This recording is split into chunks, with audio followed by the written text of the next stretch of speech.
மத்தேயு நற்செய்தி அதிகாரம் 18 இறைவார்த்தை 35.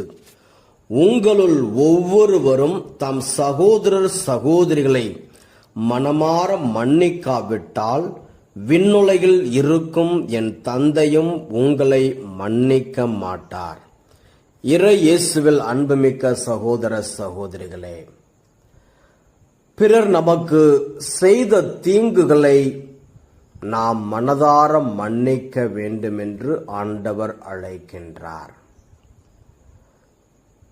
பிறரை மன்னிக்கும் பொழுது நமக்கு என்ன நடக்கும்? இந்த உலகம் கொடுக்க முடியாத சமாதானத்தை நாம் பெறுகிறோம், மகிழ்ச்சியை பெறுகிறோம், சந்தோஷத்தை பெறுகிறோம், உடல் ஆரோக்கியத்தை பெறுகிறோம். எல்லாவற்றுக்கும் மேலாக ஆண்டவர் நமக்கு பரலோக வாழ்வை கொடுக்கிறார்.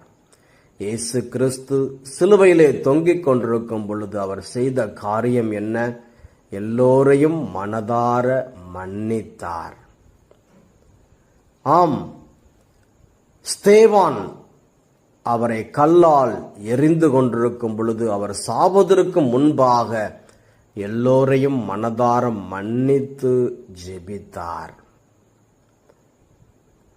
ஆமன்பார்ந்தவர்களே, நாமும் பிறரை மன்னிப்போம், சந்தோஷமாக மகிழ்ச்சியாக வாழுவோம்.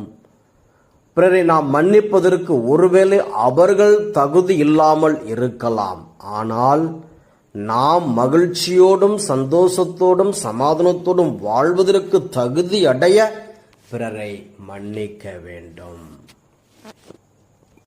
மத்தேயு நற்செய்தி 5:23-24. ஆகையால் நீங்கள் உங்கள் காணிக்கையை பலிபீடத்தில் செலுத்த வரும்பொழுது உங்கள் சகோதரர் சகோதரிகள் எவருக்கும் உங்கள் மேல் ஏதாவது மனத்தாங்கள் உண்டென அங்கே நினைவுற்றால் அங்கேயே பலிபீடத்தின் முன் உங்கள் காணிக்கையை வைத்துவிட்டு போய் முதலில் அவரிடம் நல்லுறவு ஏற்படுத்திக் கொள்ளுங்கள்.